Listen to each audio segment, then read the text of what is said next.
be very much delighted to invite Dr. Bilal Murad from USA to give presentation on IVL, Thank you. intravascular lithotripsy in IVL. Dr. Bilal So Murad. we can take. Assalamu alaikum, everyone. Thank you so much for having me over. It's been a privilege to be a part of Pakistan Live for 7 years now, and I wish I was there in person with you. Inshallah, perhaps next time.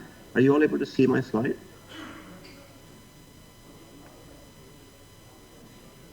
Can you hear me and see my slides? I can. Okay, great. Okay, great. Perfect. So, appreciate the opportunity. I do not have any conflict of interest for the interest of this talk. If anybody ever makes their way to cold Minnesota, please let me know. It's a beautiful state to live in, especially between November and February. So this is what it looks like most of the time. So my goal today is to talk to you a little bit about the prevalence and the impact of coronary calcification in PCIs. And much has been said already about the role of intracoronary imaging, so we'll quickly go through that, and then we'll review some cases of IVL therapy.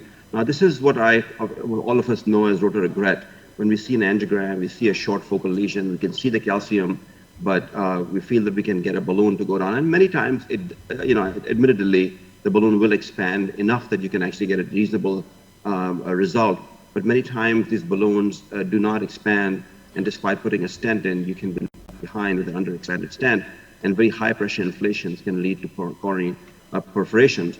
And then, of course, we see these extremely hostile calcified lesions that really leave you with a sort of a train track sign all the way around, dealing with tortuosity and bends and a high calcified burden. So how do we deal with coronary calcification? So first of all, the recognition that coronary calcification is common, and most of the times, about 30% of all coronary angiograms demonstrate moderate to significant degree of coronary calcification, and hence that proportion of about 30% that Professor Javed was talking about for atherectomy sounds very much in line with that.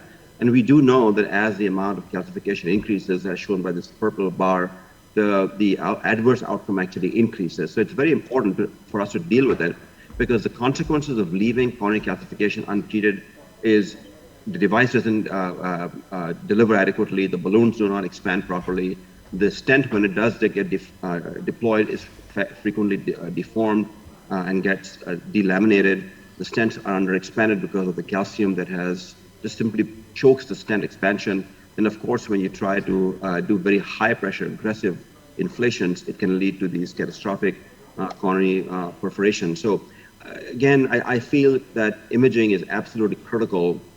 Again, depends so much on where we live and where we practice, and the local circumstances matter so much to it, and I completely respect that. We've talked about different imaging modalities for detection of coronary artery calcification. Angiography, of course, has high specificity, but very low sensitivity for it. CT tells us about the distribution, but it has very poor luminal resolution, and intravascular ultrasound and OCT are the best modalities. IVUS actually has higher sensitivity than OCT does, but the advantage of OCT is that although it cannot penetrate into the deep structures, it actually gives us much higher resolution, and actually can calculate the calcium volume, the depth, and the distribution much better than IVUS can, which basically blocks off the acoustic shadows. So again, this morning you already had a beautiful session on imaging. You learned about the normal anatomy of the coronary artery on imaging, so I will not sort of belabor the point. But important to recognize the different forms of calcified appearances.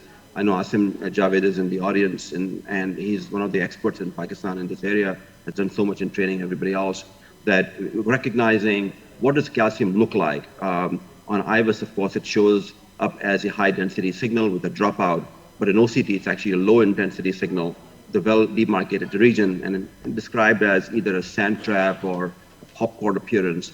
And looking for this appearance, which has sort of effaced the intima and the media, is an important aspect. Now, coronary calcific nodules are important to recognize. In this last case, we talked about the fact that the nodular calcified lesions, atherectomy is better than intravascular lithotripsy because it cannot really treat that calcific nodule as well. Conceptual calcification, and you can see here how IVUS shows you that there is almost a 360-degree arc of calcium, but you can't see behind it. But if you look at the concentric calcification under OCT, you can actually measure the depth and the volume of it, and helps you to understand what kind of treatment should I really be using. What is the volume? What is the MLD that I have? What burr size should I be using here? And what is the impact that burr or orbital atherectomy can potentially have in a vessel like this? So the eye basically imaged as much as possible. I think everybody's right. Sometimes the imaging catheters will not cross, but if I can see severe calcification, I will at least do an atherectomy and then do imaging to truly understand what exactly am I dealing with. And really that decision cannot be made based on angiography alone.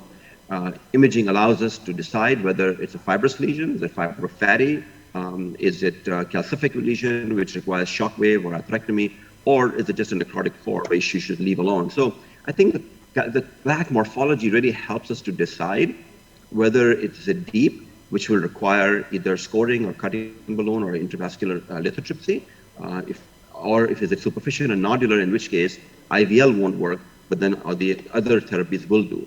And we do know that the strategy works because if you fracture that calcified plaque, the lesion expands, the vessel expands, you get a better MSA, and therefore the results are actually better in the long term. I'm not going to go into the different forms of the devices, but suffice it to know that the mechanisms are different. Diamondback essentially has an orbital path versus a concentric path or circular path that the rotablator follows. The difference is that Diamondback does fracture the medial calcification, as rotablator does not do that. So moving on to IVL in particular, it is, as I said, there are essentially two different balloons. The peripheral is the S4, which I have had to use, unfortunately, more than C2, because C2 just got approved recently in the United States. And from a cost perspective, you're lucky in the UK, you get it for 1,200 pounds. Right now, the price of the S4 balloon is $2,700, and the C2 balloon is $4,700 per balloon. It has just recently been approved for some form of payment, but it is still quite inadequate. The whole concept is based on expanding and collapsing vapor bubbles that create these short bursts of acoustic pressure waves, and they travel through the vessel tissue, effectively delivering about 50 atmospheres of pressure, creating this localized field effect within the vessel wall that fractures both the superficial and the deep calcification. I'm going to see if I can very quickly show you not the whole video, but at least a portion of it, that once the balloon is essentially delivered and you inflate it not more than 4 atmospheres, this is not meant to expand the lesion, but never go over 4 millimeters. The balloon does look deformed, which is completely fine. The mix of saline and contrast provides you with that buffer that allows the transmission and facilitates the energy transfer. So you have 3 kilovolts of energy being delivered through these emitters about once every second, and that pulse style energy, which is delivered in either 10 or 20 sort of pulses at a time, creates these vapor bubbles. And as that expands, you can see the fractures developing in the media and the deep wall calcium. And the balloon, you can actually literally see expand in front of your eyes without even inflating the balloon further. And in fact, the effectiveness is demonstrated by the fact that the dial on your dilator will actually demonstrate that the pressure is beginning to decline. So the safety and effectiveness has been showed. Yes. Dr. Bilal, 2 minutes more. Sounds good. All right, I'm going to quickly move on to some cases over here. So the first case is of a right coronary artery, very much like what Professor Javed just showed. You can see here that there is a significant amount of calcium, and it's completely concentric OCT. This is a demonstration of how IVL, you can see the balloon as it is gently being expanded, or the therapy is being delivered, the balloon actually begins to expand. And the subsequent OCT shows significant luminal gain from about 2 or 3 millimeters earlier to up to 6 to 7 millimeters post IVL, giving you a beautiful result with that. Now, this is a case that I did a few months ago in which I had to actually use atherectomy with a 1.25 millimeter burr, but the burr would not even cross just a lesion. So I had to switch out to orbital atherectomy, both at low speed and high speed, was able to penetrate all the 3 lesions.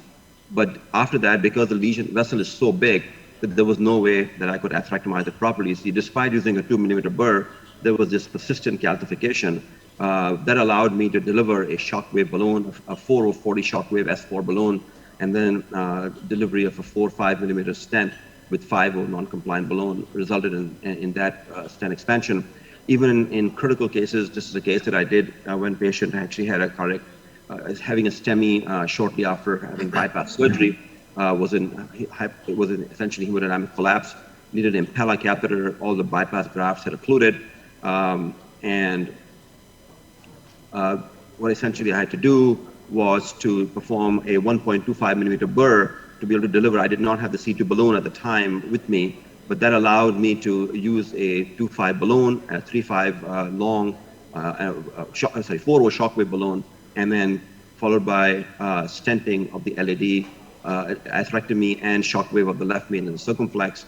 And this was our final result in a critically ill patient, and he basically did well, came off inotropes. And this is an example again of a in-stent restenotic lesion. This is 2 layers of stents in densely calcified vessel where no imaging had previously been done. This is trying to fracture the stent struts with a 1.75 millimeter balloon, followed by shockwave. Eventually you can see how the stent struts have actually expanded. This patient is now done really well 8 months later. So I know my time's coming up, so I'm quickly going to go to my conclusion slide here, that the first intervention we do is the most important intervention, as if we leave unaddressed calcification, the patients have worse outcomes. There are multiple devices available. IVL is safe and effective, but still the utilization is limited by cost. So in my practice, at least, we try to utilize all the other modalities first before reaching out for a $4,700 C2 balloon now. The focus really should not be whether IVL can replace atherectomy, but it's about finding the value that each device offers. Sometimes other devices work better than IVL, and at times the combination therapy works beautifully. And it's that understanding what is the role of each of those devices that I think helps us within the context of using intracoronary imaging to give us as complex PCI operators the best outcome for our patients. So I'll stop at that. Thank you. Thank you very much, Dr. Bilal. I think we just note down the important questions, and Mohanad has to go to prepare his case. So before he goes, can we request him to give him presentation? Professor Mohanad Agred is a high volume operator, and he's very expert in rotablation. And his topic is that how can we tackle calcified lesions if we don't have the devices like IVL or rotablate. Professor Mohanad, please.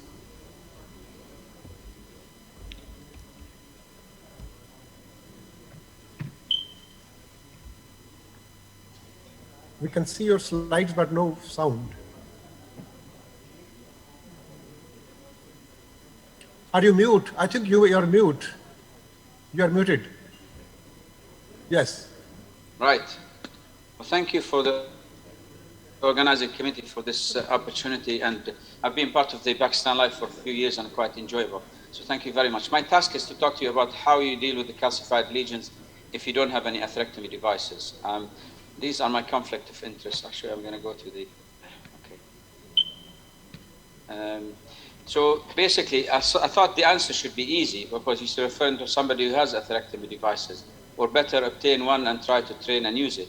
However, I know in real life, this is not what happens, and there are a lot of places where you cannot do rotablation or any of the atherectomy approaches, and day-to-day life is different. So you have to be able to manage these cases. And I think Dr. Bilal has covered this very well for me. The under-expansion of stent results in from poor lesion preparation, which needs to be avoided at all costs. And he said the first approach is usually the most important one, which I totally agree with. And we know that under-expanded and undersized stents are a recipe for restenosis and thrombosis. And of course, we know that current stents are really excellent, and not every undersized or under-expanded stent will have a problem. However, almost invariably, every time we see stent thrombosis or in-stent restenosis or occlusion, we find that it's undersized or under-expanded. So that kind of summarizes why we have to be really careful how we prepare our lesions and what to do with them.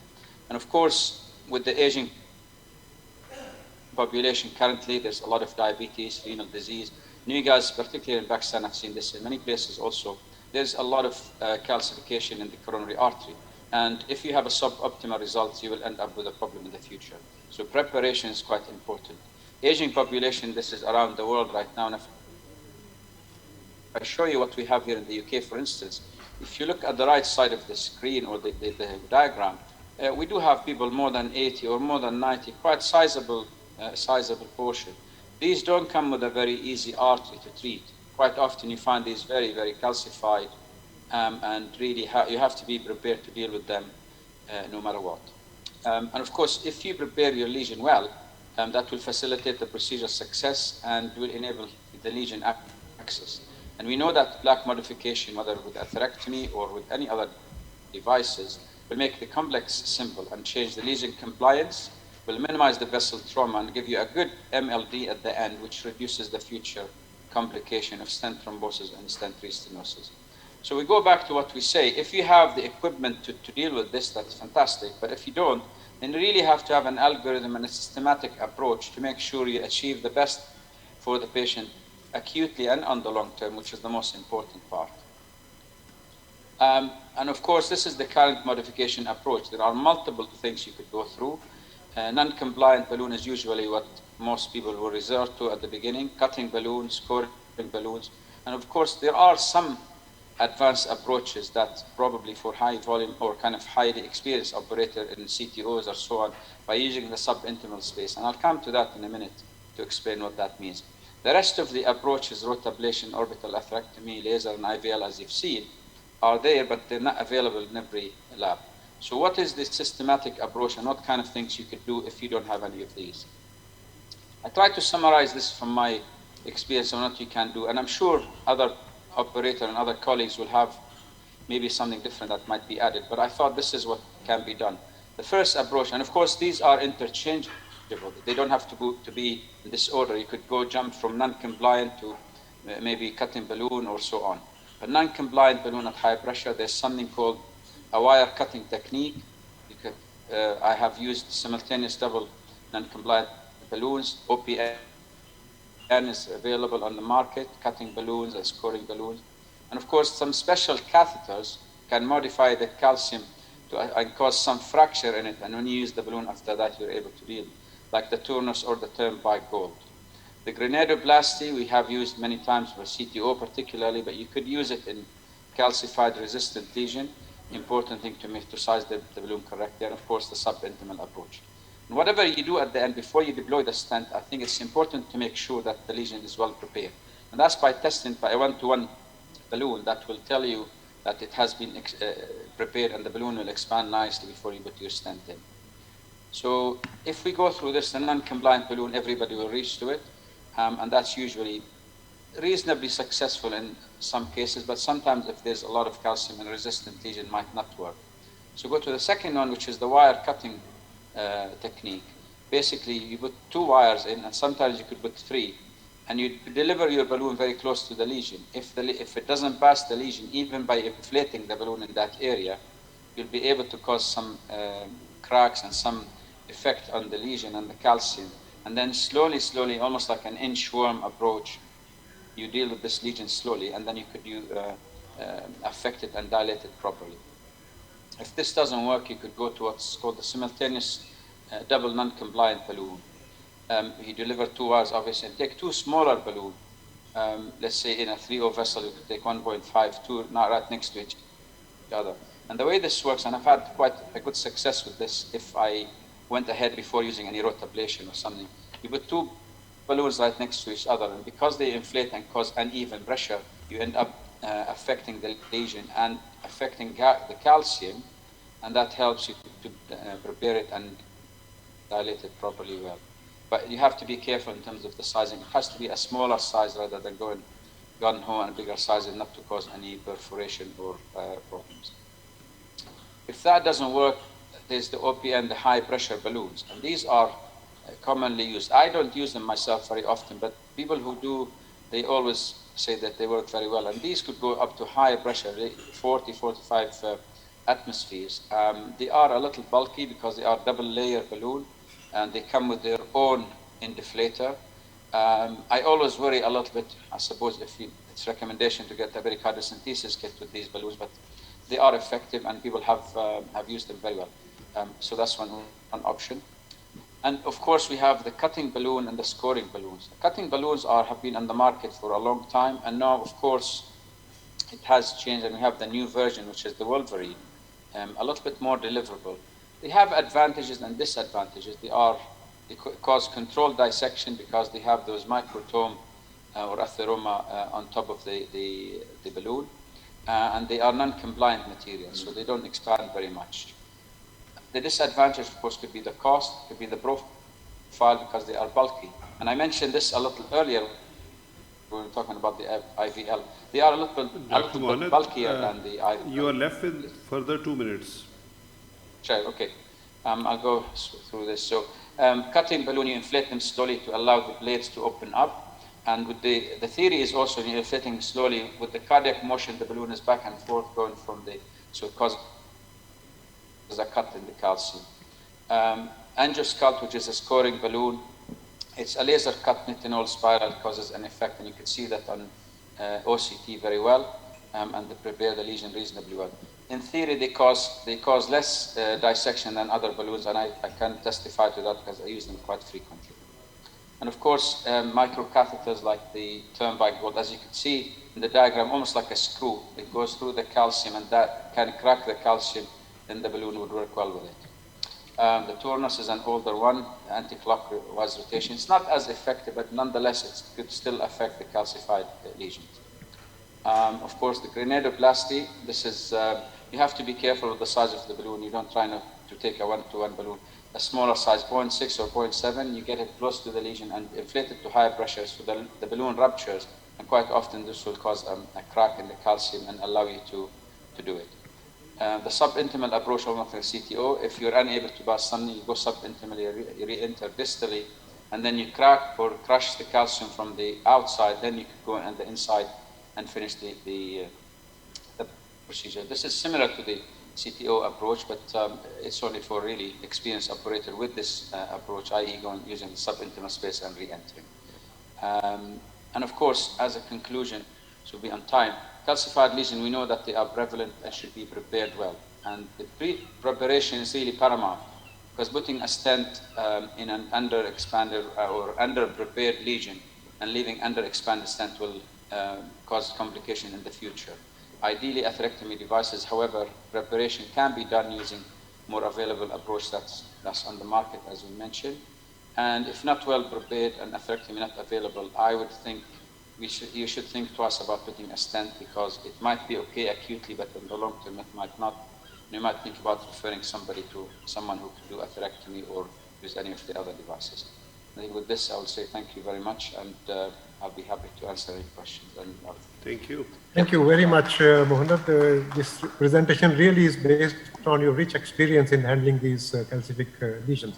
So we just have only 2 minutes to question and answer or any comments before we go to Afraza, if I could have a comment. So house is open. Mohanad, that was a great presentation. We worked with you for such a long time. In vessels, it cannot be dilated because calcium. If you can get a second wire across, and sometime I just take the balloon off one wire, put it across the other, and lots of time one of the vessels, one of the wires, when you pass the balloon on, it does dilate, and that like cracks something, and then you can dilate it. So if you get a second wire in and you can change your balloon from one to the other wire, this balloon will cross and sometime dilate, and that helps also. That's worked for me a couple of times. I mean, this is back to the wire cutting technique, and sometimes if the size of the narrowing is not that severe, even a third wire, so you could affect the lesion that way. No, you were referring to having 3 wires and a balloon in there, and the balloon it acts like a sculpt balloon, like a scoring balloon. Yes. But if you just change the balloon from one wire to the other, that can also cross, because we presume that the narrowing is going to be very concentric, roundish narrowing. It doesn't necessarily need to be like that. It can be a very strange sort of star-shaped narrowing. So if one wire is from one passage, it's quite likely that the second wire is from another passage, and by trying to inflate the other wire, that might crack and dilate it for you if the one doesn't. It has worked for me a couple of times. Okay, thank you. Now, can I ask a question, Dr. Afzal? Oh, yes, sure. Just the last question, please. Yes. Okay. Mohammed, you mentioned 2 NC balloons at unequal pressures. So what size balloon would you judge for that, and what pressure are we talking about here? At unequal pressure, you could go the same, but two small balloons right next to each other. As you know that when you inflate the balloon, the balloon is rounded. So almost like applies a kind of similar pressure and everything. If you put the two balloons next to each other, the pressure... problem. It's disappeared. If it's a 3 millimeter vessel, what size balloons would you use? Really small. 1.5 each, probably, if it's a 3 vessel, for instance, or you could go to 2 if it's a 4 vessel. So it's a smaller balloon. Too small balloon. Okay, thank you so much for, we have a little 2 minutes more question answer after the next presentation. So I'm delighted to invite Professor Ashok Seth, who is the president of Asian Pacific Interventional Cardiology, and he is talking on breaking the stone, and he will show us the complex case examples of severely calcified vessels.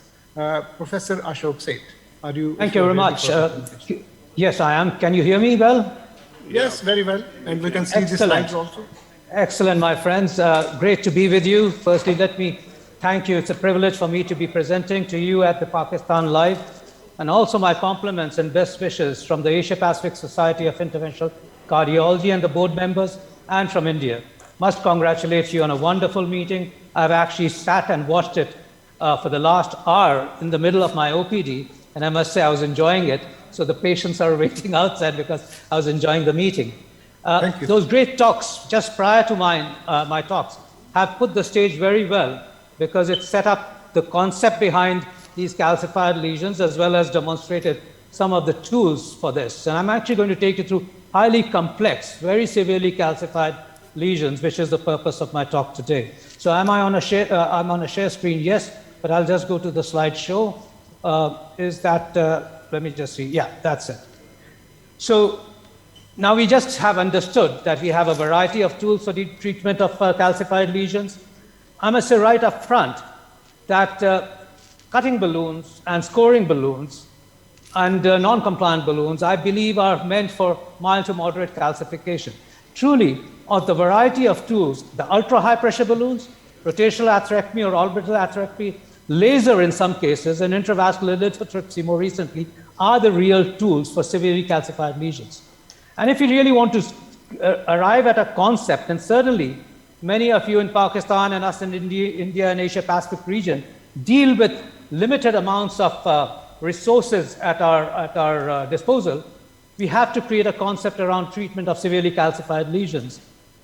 Clearly, if we go to mild to moderate calcifications, I've already told you the tools, but I also say intravascular imaging is not essential, and that can be done after a balloon test, I would say. So clearly, when I see a mild to moderate calcification, angiographically, I would just go in with a suboptimal size balloon, or I'd say just near optimal size balloon to high pressures. And if the lesion breaks, that's a good test. If the lesion doesn't break up to, say, 18 to 20 atmospheres, I then do intravascular imaging and go to my second set of tools.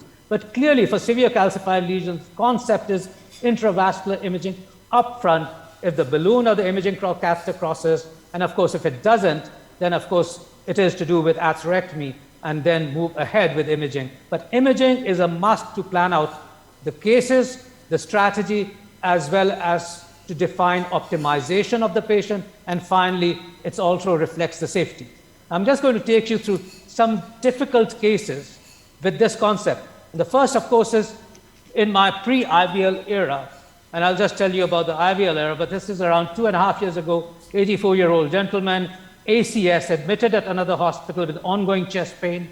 He was on inotropes and intra-aortic balloon pump. His chronic obstructive airways disease and kidney disease. His ejection fractions is suboptimal at 30%. He has moderate MR, and he has significant triple vessel disease with RC and circumflex occluded. And he was transferred to us.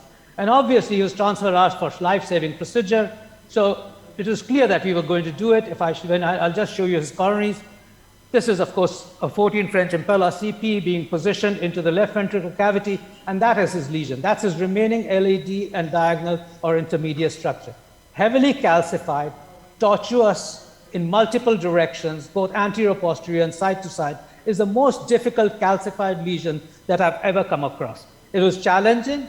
It was referred to us for saving him, and this is pre-lithotripsy. Of course, clearly, rotational atherectomy is the only device we have to actually overcome any of this, apart from the fact that it's extremely tortuous.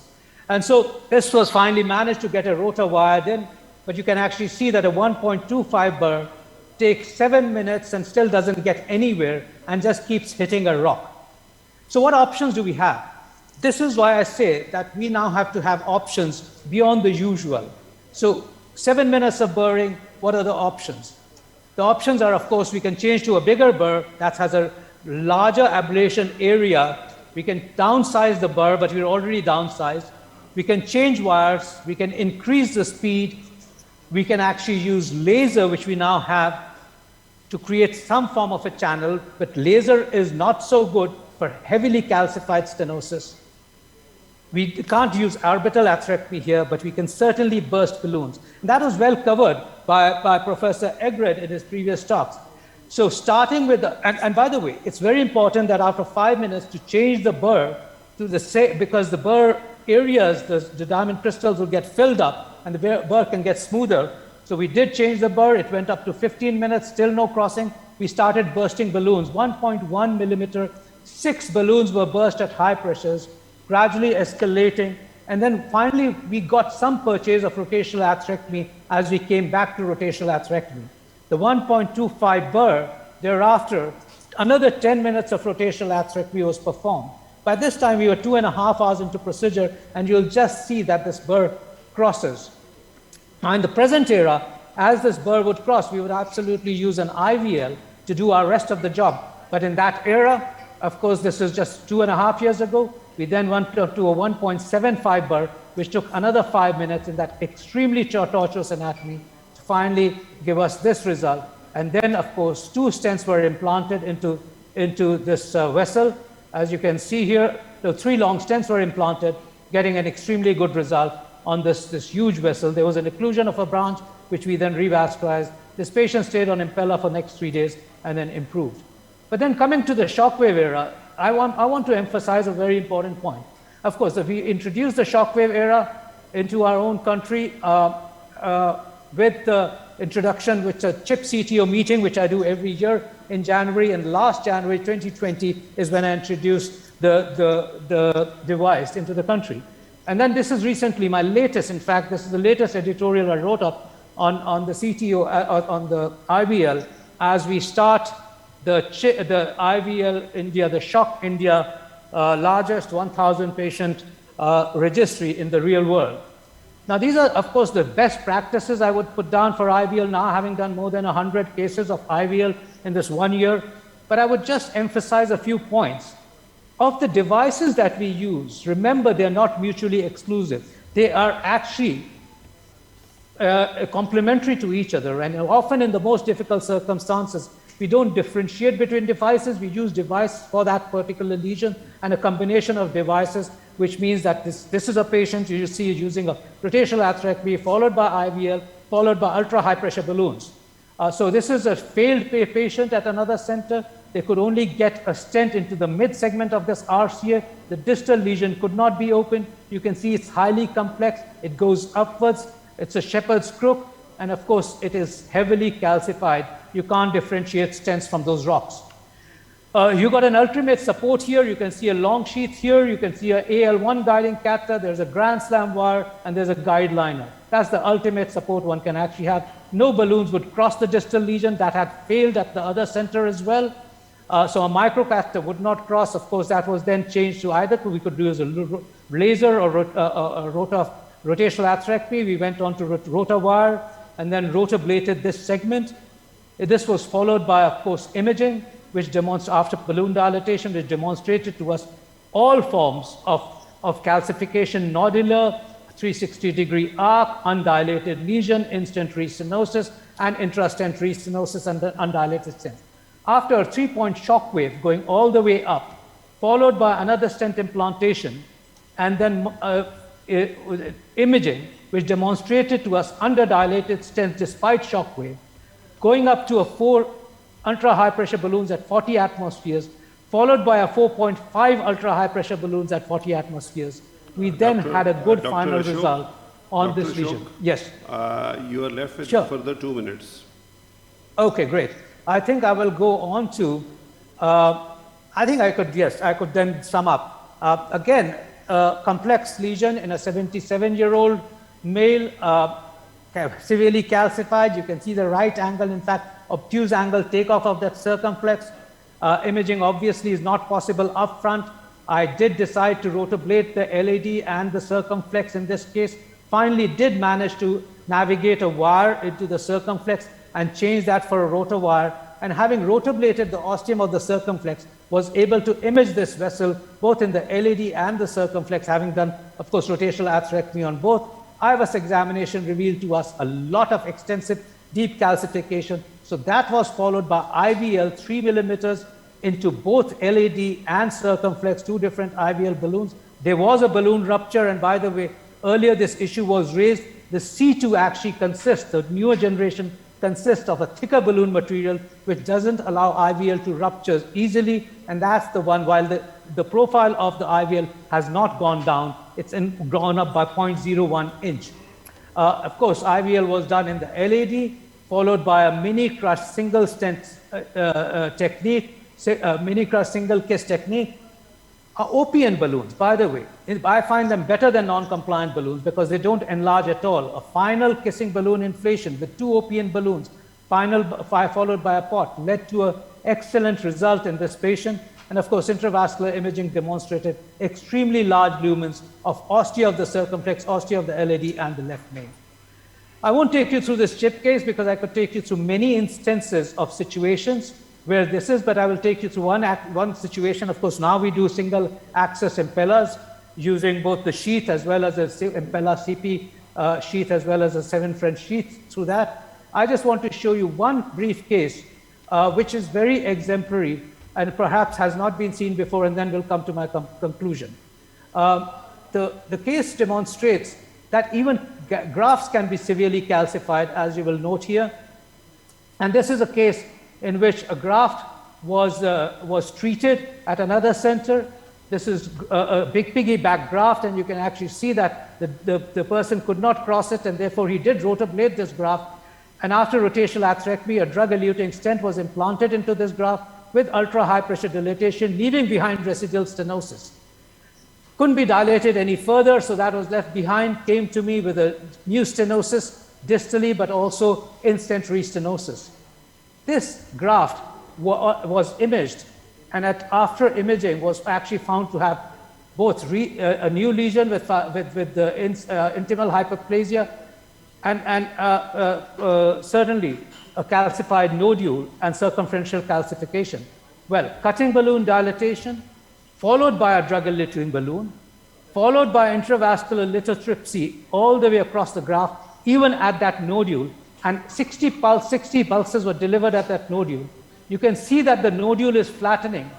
And after that, to get a better lumen, because the lumen was still 4.5, OP and NC at 3.5 at 40 atmospheres in that graft at that nodule, led to a good, very good result, flattening of that nodule. And you would see in the final result that while we got a perfectly looking graft which had restenosed, we also have flattened the nodule with a lumen area now, which has doubled from 4.5 to 8.96. So I just want to say that this is my last slide. Atherectomy, IVL, ultra-high pressure balloons are complementary in PCI complex severely calcified lesions. We need advanced algorithms beyond the ordinary, and that is needed. Rotablator burr doesn't cross. We certainly have built up algorithms for that. IVL does not break a lesion. We built algorithms for that. And intravascular imaging is essential, not just for strategizing and optimization of complex high-risk lesions, but for safety when choosing multiple tools, including ultra-high pressure balloons. I thank you very much for your attention. Thank you. Thank you very much, Professor Ashok Seth, for this very nice and wonderful presentation, very nice cases. And now we have 2 or 3 minutes for questions question and answer. I can see one raised hand for a long time. Dr. Tariq Ashraf, Dr. Tariq Abbas, can I take your question and comments you have? Yes, thank you very much. I would say that all these techniques, they are not individual, but they are complementary to each other. And we have to be very careful in studying these kind of lesions, especially imaging is very important role in preparation and planning of these lesions. And in our setting, especially in our country, we should think about that. The safe return from any procedure is also very important. And we should think that if we are not advancing or if we are not getting something, so we have to think about at some stage, not going advanced, we have to think about some stage that we can replan and we can come back into the cath lab after with good preparation instead of trying and more and causing some complications. So it is very important that lesion should be prepared first and then ask for the stent. This is our reflex action that without preparing the lesion, we just ask the stent and then stent is not going and not inflating, then we are inviting a cascade of the series which can end up with grave complications. So it is very important to plan the things ahead and safe return also. Good comments. I think. Sir, can I ask thank you, question? Tariq. And Fahim, you have some burning questions? Yeah, I have a question to Ashok. Great talk. I was wondering if we could get your comments on the importance of imaging after, let's say, atherectomy or IVL to document that you've cracked the calcium before you go in and stent. That's something that's not emphasized enough, but I think is extremely important before you pick up the stent and put it in. So I was wondering what your thoughts are on that. My thoughts are, I think you raised a very important point, but you would also recall and remember that even in CAD3, only 70% of the patients showed cracks, and yet we had adequate stent implantation and MSAs in practically all. Doesn't often correlate all the time. It's good to see cracks. But I would rather say, and if I was to emphasize one important point, then it would be that it's not just cracks. I think it's your balloon inflation after your IVL, and use a near optimal or an optimal balloon and go up. And if you see the balloon expansion, then you're fine to go ahead and implant a stent. But I'm just not going to rely on cracks, not seeing or seeing cracks. And that's what I would like to emphasize. You know yourself that there are multiple mechanisms, not just cracks, but it can be microfractures not seen on OCT, which could also be there, and yet you could get an adequate stent expansion. Seeing cracks, of course, is nice. That's it. Thank you, Ashok. And now we have one more panelist, which we have not listened to. Professor Dr. Umar Rana, do you have any question or comments, please? Dr.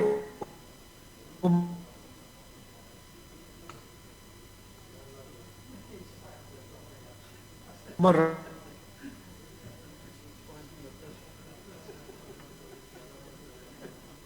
Rana. From the panelists in Pakistan or else, please feel free to ask one or two questions, then we go to the live case. Professor Tahir Sagir, we didn't listen. You are a high volume operator. You give some comments on about these two few cases you see last three presentation. Professor Tahir Sagir. Afsar Raza Sahab, actually we are a high volume center, but we are basically handicapped by the finances because we are a public sector hospital. So we rely on the poor man's technique for breaking the calcium that are being described by Agred very efficiently.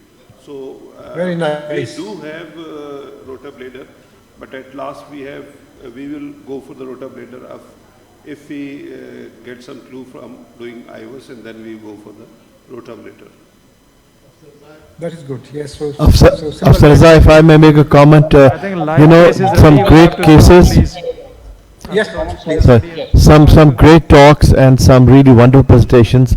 One of the very common techniques we do here with without these IVL and so on and so forth. You cross a lesion, and if it doesn't crack, then open NC has been really wonderful in cracking this calcium for us. But the only problem is that, you can have a calcium, it's a long lesion, then your stent's going to go down, it's going to crush against a lot of things. So once you open up the vessel with open NC, you should get a guideliner down there and deliver a stent through that. That will protect your stent from, rubbing off its drug, and delivery is easy. So, this is a rather quick way and simple way of dealing with high calcific lesions, that you use a open NC, appropriate size, and you optimize it, and then you use a guideliner to deliver your stent. That gives a pretty good result. May I just follow that comment with one important observation, and that is with using OPN de novo prior to stent implantation, know your vessel size accurately and use a quarter or a half size lower OPN at high pressures. That way you're always going to be safe. Actually, it's a safer balloon than non-compliant balloon, because at 35 atmospheres, it still has the same size as a non-compliant balloon at 25 atmospheres. Yes, Ashok, I fully agree with that. But it's a wonderful, if you don't have these rotablations, those things, then it's mandatory to have an NC, open NC with you. And you need to be able to decide about the size of the vessel, of course. Thank you very much. Cath lab is actually ready. I know Umar tried to speak each time and he couldn't. If he's there and if you want to say something quickly, Umar, as a last comment.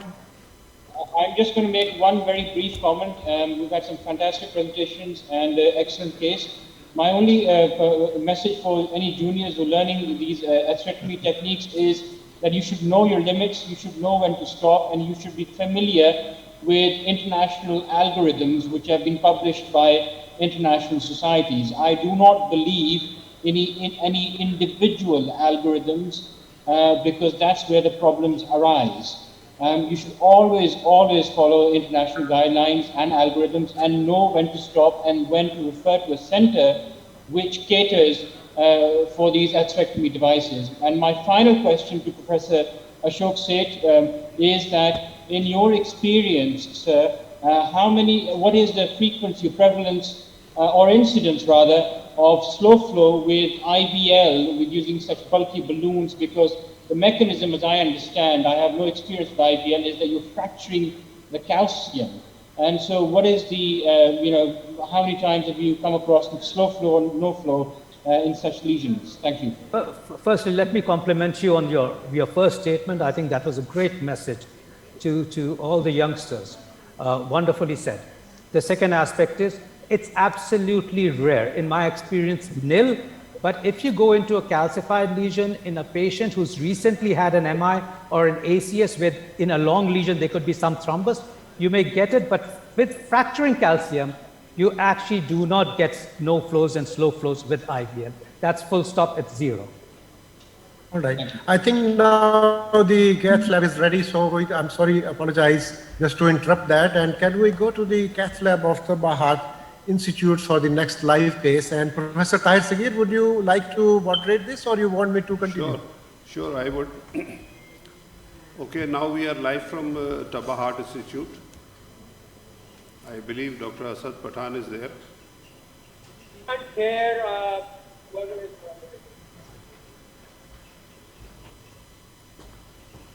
Dr. Asad Pathan, can you hear us?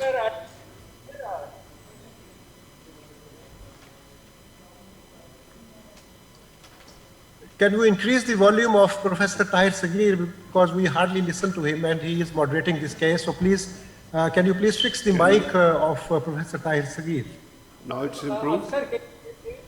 It's better now. Asad, I can hear you, but I think Professor Tahir Sagir will moderate, and I want that we don't listen him. Tahir, could you please just volume up of your mouth, of your mic, please? It's better now. It's better. No. Well, I'll go ahead and start while they're fixing the mic. I'm Asad Pathan from Taba Heart Institute, and I'll just introduce my team. But before we go on, we just show the last few images from the last case where you had left us. So I had, at that time, there was some AV circ recoil, and we were debating about putting in another stent, but I opted to do a more prolonged ballooning. another kissing ballooning and repot, and then fixed the LED. I used a trio cutting balloon in the LED and dilated low pressures in the mid LED, medium pressures in the proximal LED, and the trio fully expanded.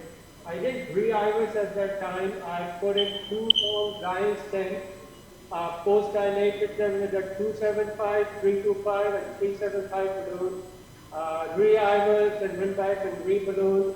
And this is a final image for the circumflex. Proximal LED, and the rest of the LED. And I did take another, that shallow iliocranial where the AV circ looked bad, and right now angiographically it looks pretty reasonable. I did repeat IFR. So IFR distal to the LED stent was about 0.91, and with some gradient in the distal part of the stent. I'd already post-dilated over there with a 275 balloon up to 28 atmosphere. Angiographically and IVS-wise it looked okay, so I didn't push it again. As was suggested, I did put the pressure wire in the AV circ and checked the IFR in the AV circ, it was 0.96. Now, Professor Javed, everyone that knows that he's the one who did the first case in Pakistan of the intravascular lithotripsy. Professor Javed Ahmed is from Freeman Hospital, Newcastle, and he has a lot of publication, and his recent publication on IVL is online, and can see a series of prospective observational study on 65 patients. Daniel, so Professor Javed, now we have the panel of experts here, Professor Azhar Kiani from Pindi, and Professor Suhail Aziz and Professor Nasir Samoot, and we have the distant host international faculty, Professor Dr. Muhammad, Professor Fahim Jafri, and then we have the Professor Miqdad Khan from Peshawar. And sorry if I just forgot anyone to name. And the others supposed to be Professor Ishaq, Professor Umar Rana, and Professor Feroz Momin. So it's a big list of panelists. So and we have Professor Dr. Bilal Murad also. Your team, please. And sorry, Professor Bilal Murad is actually he's the main presenter also. Right. Professor Javed, to you now. I can hear you now. Right. Please introduce your team, and then we start with the equipment and case. First of all, I'm grateful for the Pakistan Live and their post directors to invite us to do the live case from Freeman Hospital. And our team today consists of my colleague, Dr. Muhammad Al Khalil, who is one of our interventional cardiologists, and Dr. Abdul Wahab, who is our senior interventional fellow. And then we got Dennis, who is one of our senior nurse, and we got Daniel, who is our radiographer. We got Fiona and Angie. And I think I must mention also the audio-visual guys who have helped us tremendously to put all of this together. And otherwise, without their help, we would not have been able to put all of these live cases today. And so, without wasting any further time, what we can do, we can actually show you the background and the case history regarding this patient, which we are currently on the table. And I will ask Dr. Abdul Wahab to go through with the history of this patient, please. Thank you.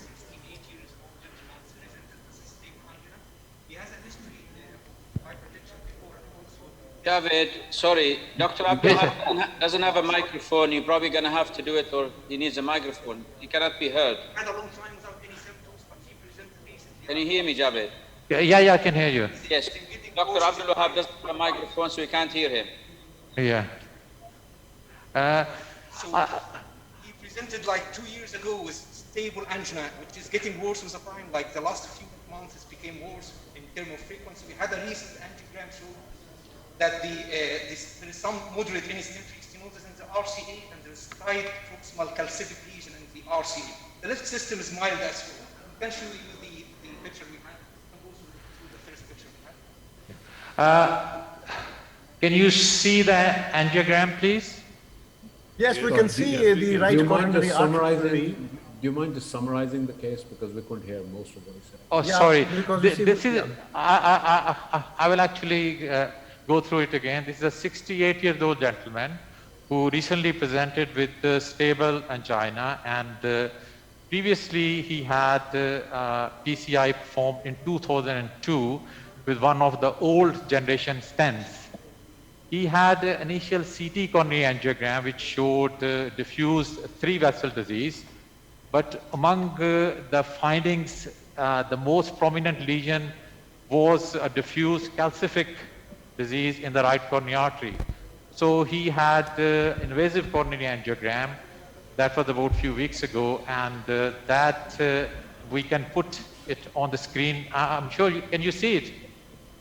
Yes, we can. Yes, we can see there is a diffuse shadowing right from the proximal to after the mid-course, and we are not sure whether it is a stent shadowing or the calcification. So and there is a basically, mid-lesion. So this is quite complicated, the whole sort of right coronary artery, in terms of there is moderate in-stent restenosis affecting the distal and the mid-stent, and we debated about it. There was also a gap between the two stents, which we are not sure on angiogram, unless and until we did imaging. And then there is calcific nodules, or probably more than 270 degrees of calcium in the proximal or mid-segment, and then there is a significant lesion in the origin of the PLV branch. So in terms of strategies, and the left system does have a mild disease, and that is also calcific as well. We can show you the pictures of, or the angiogram of the left system if you like. And Fahim Jafri yes, here. please, oh, hi, if there is Fahim. anything Hi. specific. The lesion is proximal to the stent, and so it's a de novo calcific lesion, am I correct? That's correct. That's absolutely correct. And do you have a sense of how far it is from the stent edge, or it's hard to tell? I think Javed, have you taken the inverse pictures? Probably that will show us exactly. We have done those. Yeah, basically that's what I was going to ask the panel. How would you approach this sort of lesion and this sort of calcific artery in terms of what should be in terms of priority, and how should we plan this case? Particularly, this is a case where there could be many strategies, different people and different cath labs can approach in different ways, So I would like to have what is the impression of the panel at the moment. So how would they suggest what should we be doing, and what is the best possible treatment for this gentleman? Right. Before we go for the state-of-the-art treatment which you plan, can I ask one of the panelists from Pakistan who is doing high volume, like Professor Suhail Aziz, if you don't have the facility, for example, you see no IVUS or no lithotripsy, how would you handle this case? Would you refer this to, or you postpone? Professor Suhail Aziz, can you? Thank you, Dr. Afsaraza and Dr. Javed, a great case. I think the key to what you just said was, different people would have different approaches. I like the backup support you have there, because in case it doesn't cross the lesion, you have something to push on. I think with the two stents, and you are feeling that there's de novo calcium in there, all those 270 degrees, it doesn't look like a very big sort of a lesion. It's not a long lesion. My feeling is that if it's an eccentric calcification, you can actually get away with ballooning and stenting. So I'd probably wire it, balloon it, stent it, optimize it. If I think I need to push out one of the stents, I would optimize it. And IVUS, of course, would be very useful. But a lot of things can happen without a IVUS. And if I have to balloon the old stents, I would have to put a drug-eluting balloon there, give it some more drug so it doesn't restenose on me again. So I have a feeling I could make it look pretty good with just a balloon and a wire. Professor Azarkiani, your experience about such case? I think he's not here. So we move to Singapore. Fahim, how would you approach this case if it is in your cath lab?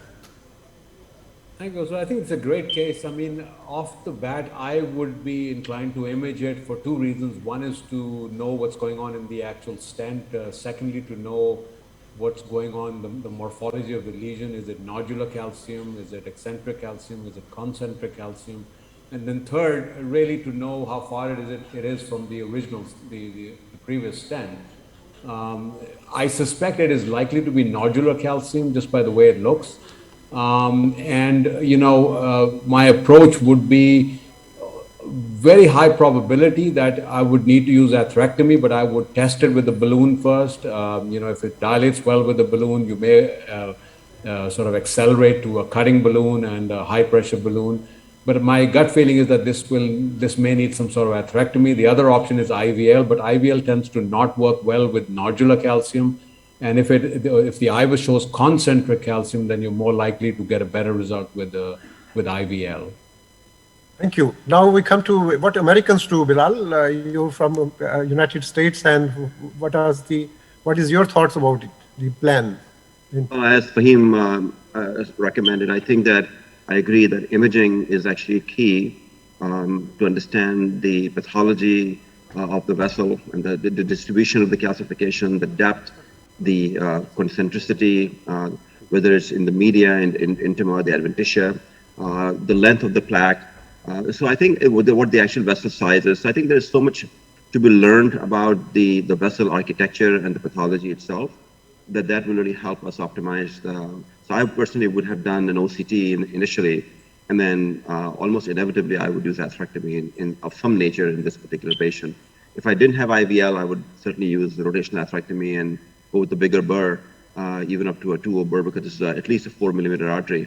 But if I have IVL, then that's certainly another option too. Bilal, what is your preference would be OCT versus IVUS, you see, in seeing the pathology inside the story? Yeah, I have in the last several years now, I have shifted mostly to an OCT-based imaging strategy. I reserve IVUS for patients with chronic kidney disease, although with saline injections, you can get really nice OCT images in the right coronary artery as well, or for osteal lesions. Generally, when you're dealing with calcified lesions, I think OCT lays out the calcium better, and you can understand the architecture of the vessel wall better with OCT than you can with IVUS, because IVUS prevents penetration. Thank you. Right, Mohammad, what are your thoughts? You are working in the same hospital, but how would you go? Yeah, for me, it does look calcified, and some sort of atherectomy or debulking would be really required. I know everybody talking about imaging, but cases like this, quite often you find passing the IVUS or the OCT catheter can be very difficult. And in fact, this used to be called the Washington test. You try to pass the IVUS catheter, if it doesn't go, you know that you need some debulking strategy. For this, to me, I look at this, and yes, either if you could pass the IVUS, then fine, you could give you some information, or the OCT, but if not, you're probably going to require some kind of debulking. I use rotablation frequently and quite a lot, and this might be the case in here. If you have different information, because Fahim has mentioned this, IVL in eccentric calcium may not be as effective because the energy gets dissipated in the non-calcified part. No, Mohammad, here I will slightly disagree. If you see the literature, there are a lot of literature who say that this eccentric lesion, still the IVL probably is, so this is still a debate going on. There is no prospective study. And they say because... I'm talking from personal experience. I know there's literature about things, and the cases that failed and that the IVL did not do the job that it was supposed to be have always been eccentric calcium. Right, now... Okay, thank you. And now we can go back to the panel in Pakistan, where we have more cardiologists, Professor Nasir, Professor Miqdad, or anyone else who wants to give any comments or strategy? Sir, I think I would like to go with initially with the balloon dilatation. If it is dilatable and if it expands well, I can go for stenting. But and the backup, I would keep rotablation. Dr. Umar, because we don't have the facilities here. Okay, good. If there are no other comments now, can we go to Professor Javed? Professor Javed, we are now back in your cath lab. Could you please see your preference? Would you want to show us the case first, or you want us to give the audience a little idea of the equipment you use for this intravascular lithotripsy? Basically, I think this is a sort of case where I always believe in, which can change direction several times during the case, because this is not a case where you can actually plan a strategy and stick to that, because the problem is not only this artery and lesion has got calcification, it got instantly stenosis, it got tortuosity, and it got not only one lesion, and it got at least 3 to 4 lesions. Let's not forget that I think the distal lesion, which is in the origin of the PLV branch on its own, would require considerable form of adjunctive therapy as well as treatment, in addition to the treatment of the ISR, and then finally the treatment of the mid lesion. So I think making a strategy is fine, and obviously this is a calcium modification strategy and calcium modification treatment. I think about a year ago we sort of have an algorithm which is sort of a very that was published in fact with assess, modify, image, assess, modify, you know. So I think that's the panel very rightly said that assessment with imaging is very, very important, but on the other hand, sometimes it is very difficult to do the imaging upfront. That was the case in this particular patient. So what we did, we started with the right radial artery using a 6/7 French Trumeau sheath, and after that AL 0.75 guide catheter, as you could see. The initial angiogram demonstrated obviously what we expected from the diagnostic angiogram, and we thought that we may do upfront rotablator, but then we decided, as I said, you can actually change your strategy as you go along through the case, and we wired the PDA with the workhorse wire, which is cyan blue, and after that we tried to wire the PLV branch, but unfortunately we could not get through with the workhorse wire, and then we have to use Fielder FC. So the wire which is in the PLV branch is Fielder FC, and then we thought we will change our strategy. Rather than doing the upfront rotational atherectomy, we are going to try to balloon the ostium of the PLV branch with the 0.75 balloon, which we did,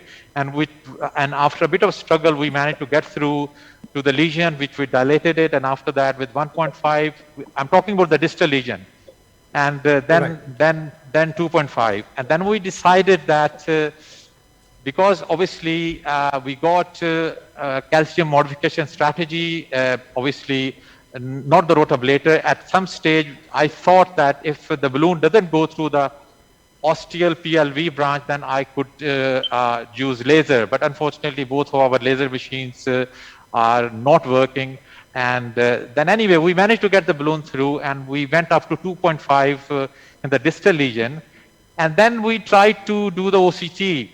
We tried upfront OCT, which we couldn't get through. We put the guide liner, and then after that we tried to do the OCT through the guide liner, but the OCT catheter wouldn't pass through the stent. The reason, for a couple of reasons: A, it was maybe a bend at that point, and also it may be under expanded stent. So what I decided to do then, that we need to treat not only the distal lesion, but we also need to treat the stent to get any equipment through. So what we did, we took a smaller shock wave, which is 2.5 into 12 millimeter, and did the distal lesion, which we did not fully cross the distal lesion. We just actually delivered some shocks at the edge of the distal lesion, and then with the same balloon, although it was a smaller balloon for the stent, I would have at least used 3.5 to 4 millimeter shockwave balloon. And then just to sort of make some space or some room in the stent as well as in the lesion, so that we can take the guide liner either through the bat of the guide liner, balloon assisted tracking, or the guide liner with the balloon inflated distally to the lesion. So after the first shockwave therapy, we managed to get the what we call it OCT catheter, and we managed to do some imaging, which is very interesting. And the 2.5 shockwave balloon went through the stent, went just the edge of the distal lesion, and also we treated a little bit of the proximal lesion. We will show you the OCT. My next plan is to use a bigger shockwave balloon because we really need to expand that underexpanded stent, which was put in 2002, and also to treat the proximal lesion. And I'm not going to concentrate on the distal lesion because that lesion will require treatment on its own, which obviously, unless until it is dissected, then I will leave it for another day. But now we will show, because obviously the time is not that much, and we will show you the OCT pictures if we can. Yes, can you see it? No, not yet. Yeah. Do you think that the distal stent is underexpanded, or is it calcific neoatherosclerosis that's preventing stuff that prevented stuff? I think a combination of both, actually. Sir, so now you will see the OCT images. Yes, yes. Please focus this more. Focus. No, that's I think fine. Daniel is going to go through, and Ahmad Abdul Wahab is going to go through OCT pictures. A bit more. More in the center. More in the center. Sorry. Just move to the left. Yes. More. A little more. Yeah. Keep going. Yeah. Yeah, it's not in the center. Yeah, a bit more. No, that's fine. Yeah, a bit more. Yeah, keep going. So you can see here there's a stent where there's a severe instantary stenosis. Just let it play. Yeah. Why don't you let it play? Let it play. You can see there's an area of hyperplasia, intimal hyperplasia, and then here you see a neoatherosclerosis. Sorry, just to interrupt, it's from 2 to 6 o'clock. We can't see from 2 to 6 o'clock. There's a calcium nodule there. You can see it between 3 to 7 o'clock. Low scattered and low attenuation. Keep going. This is a gap between two stents, which actually we were not sure about during our angiogram. But here on OCT, we can see. You see another area of calcified plaque. Again, similar description with a low scattered and low attenuation. Just keep going. And here you start seeing, again, the same area. But this is more a mixed lipid and calcium. And just keep going. If I think there's start to see a stent again here. You can see if the camera can make it center, your image is not in the center. Can you make it in the center? Keep going. Can the camera make the image in the center, please? So it looks like there's calcium both within the stent, and there's also calcium outside the stent. Javed, we just see the half image. Can we just reduce the size of the image and put it in the center? Yes. Could we just reduce the size? Slightly move to the left. Can you move to the left? No, other way. Other side. Can I? Yes. Can I summarize? There is more. Yes, that's right. More. That's okay now. Go ahead. I think we have play. I think there is a combination of peristent calcification, intrastent calcification, neoatherosclerosis, as well as calcium, which is obviously in the nodular shape, right? And I think this is a sort of combination of several obviously findings in the artery, and I think the two most important things is here how to treat this peristent calcification, and number two, neoatherosclerosis, so that I mean the lumen of the stent is not too bad actually, to be honest with you, in terms of whether the stent is not underexpanded. I think that was the point I was trying to make. Exactly. So originally I thought it was underexpanded, but there is a lot of peristent calcification and neoatherosclerosis. But you, if I'm honest, Javed, I was looking at this, and to my mind, I was thinking I probably could leave this stent. It's been there since 2002. Done very well, but anyway, now it's been dilated, and you could see some damage to this. Yes, I think there are some. There are some cracks, and the other thing is obviously my plan is we have Sorry, Javed, we have one one of the panelists who is quite keen in OCT and things. Dr. Umar Rana, can you comment on these images? I would rather ask Dr. Rana also to comment on, in Pakistan setting, what would he have done, because he has a lot of experience in atherectomy and laser and everything. So if he gets this case in Pakistan, what would be his strategy before he goes to the OCT? Umar, are you there? Yeah, he's not there anymore. A question from the I think panel the and the Afsar Raza, if you would ask the low, people, so I think, Javed, you please, sorry, when you continue with that, dilate we will come back to a Omar stent later. which is 10 years old or something, if you dilate it, do you need to deb it, or would you just leave it alone if it's optimized? Is the point in I think debbing it? that is really a very, very good question, to be honest with you. I think I was inclined, and I am inclined actually, to shockwave the stent as well as the proximal lesion and then dab it if I can, and then leave it like that. I don't know what the views of the panel, because and Mohammed pointed out as well, is the 2000 stent, do we need to do anything, you know, because we have made enough big channel for the blood to flow through briskly, as well as the dimensions of the artery and the stent on OCT are more than adequate. Javed, because you've dilated it, would this now reinitiate the ISR process? So I don't know. There's no evidence for that, to be honest with you. But DEB, I think suggestion of DEB was excellent, which obviously I'm not sure if DEB is still used in the States, you know, but we use it quite frequently in the United Kingdom. We use a lot of DCB in Singapore too. I think that's a all right, Fahim. Yeah. That's a good I point. personally feel that you should not take US into consideration where intervention is concerned. It takes years for them to absorb that device, and they have to do their own trial before they can accept it or put it forward for the FDA. So just saying that FDA is not available in US doesn't solve my problem, and I think Europe is far ahead compared to US in intervention. So I think what we are going to do now, we are going to get on with and deploy this 3.5 shock wave and treat the whole of the artery and see what happens after that.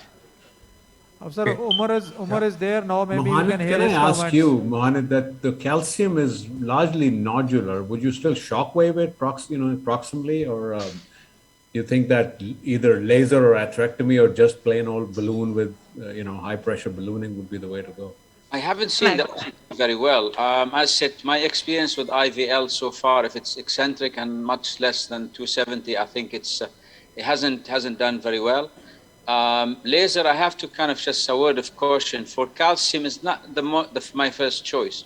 Of course, sometimes you could use it and you could use some contrast with it, but it's not as. I think the other thing the series which we published recently about a couple of days ago, and that actually demonstrated that quite significant number of our lesions, they had calcium less than 270 degrees, and majority of the lesions have calcium more because it was IVUS guided I mean, our experience with the IVL and eccentric nodular calcium is that even if you give all the pulses in that one spot, often it doesn't fully open. So you have to kind of accept an eccentric expansion and just move on. Yeah, I've got the same experience, but I mean, obviously, I'm sure other operators will have different experience, but that's what I've seen. Right, okay. Javed, what about Okay, the Javed, profile of this IVL catheter? So let's go then. Can you easily this is 3.5 12, and we are just inflating it now.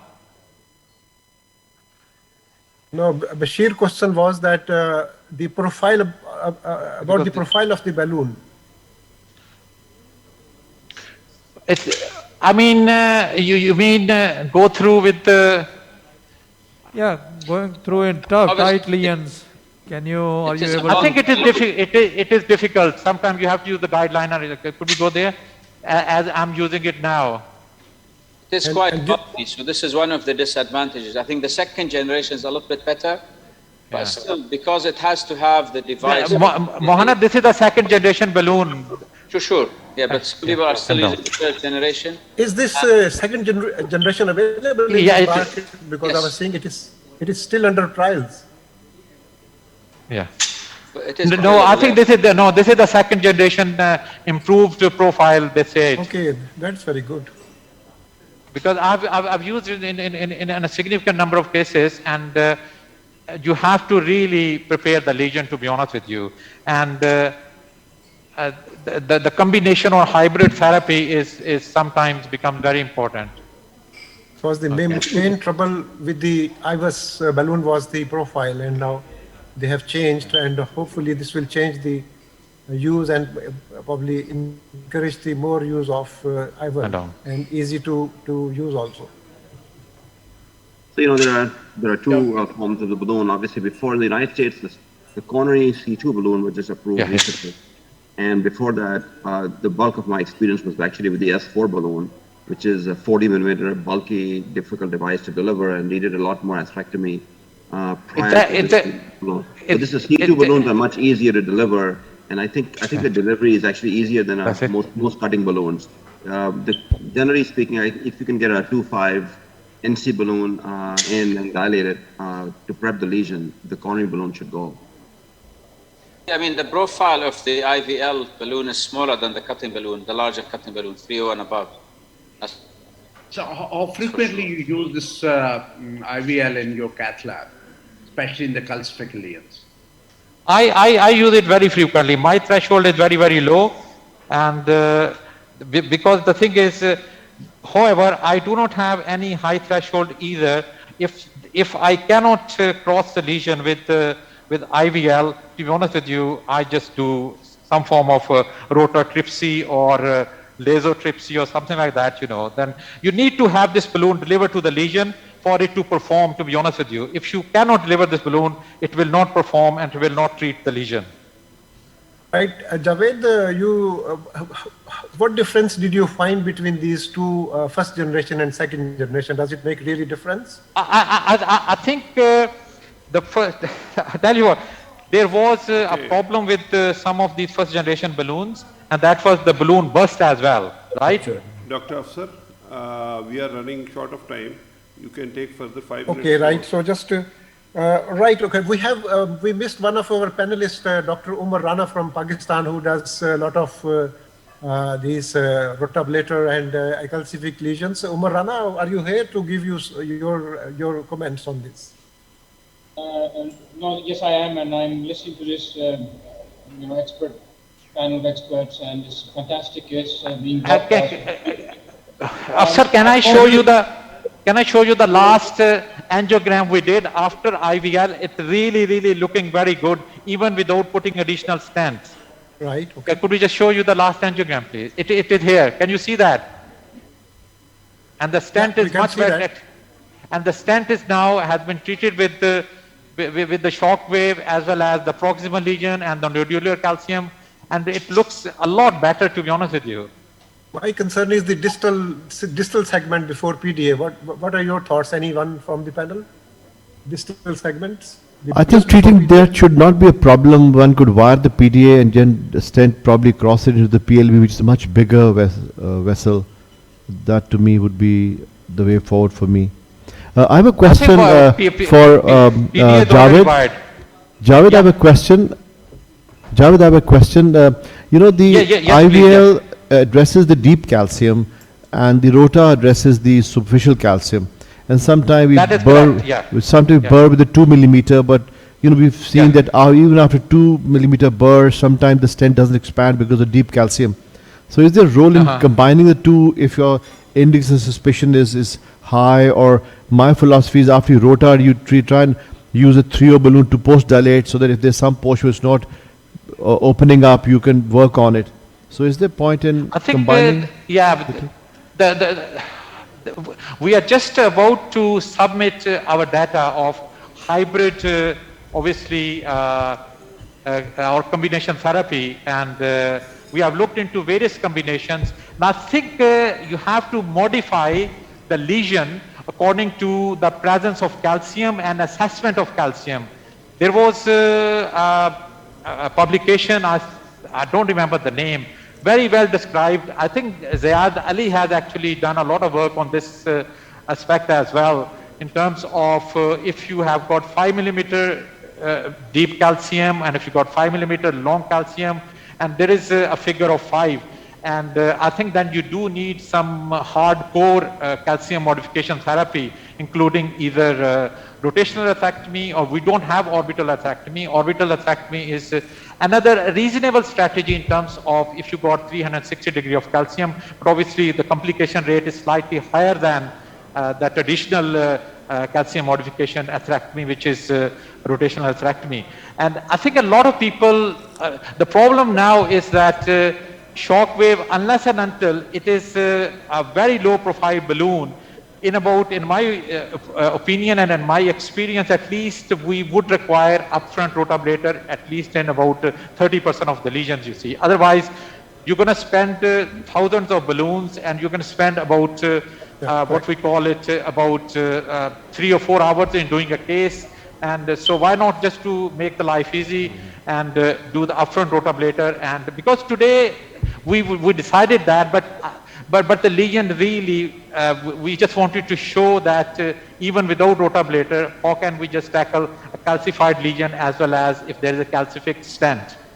Right, Javed, we are just running over time, so thank you so much for showing this case and for with us. We congratulate you to treat this case and good service to the patient. Thank you very much. Are there any further questions about this? Yes, Dr. Javed, this is Dr. Shahid Hamid from Lahore in Pakistan. First time I saw a case of IVL was a live presentation by yourself in Park Live 2 years ago. Now you told that the technology has improved and the profile has improved. Has the cost of IVL come down since then? That's a very good question. I call it a rich man's rotablator because it's still about 1,250 pounds per. And when you actually have to use 2 or 3 shockwave balloons, then it becomes more expensive like we did today. And there is one patient, I have tried him 3 times shockwave, and in between there was one episode when he presented that was the under expanded stent with the laser. And luckily the 3rd time shockwave actually did work with a significant obviously expansion of the stent with a minimum stent area of more than 9 in the left main and proximal LAD. I think the main important thing is with all these therapy, if you can achieve a minimum stent area of let's say close to 9 or 8.5, and I think that's where your ISR or recurrent ISR is far less compared to if you have still got under expanded stent or your minimum stent area is less. So in my opinion, I think imaging is the key, and the treatment of any calcific lesion, if you can, starts with the imaging and finishes with the imaging. Similarly, treatment of ISR starts with the imaging and finishes with the imaging. Thank you so much for the comment.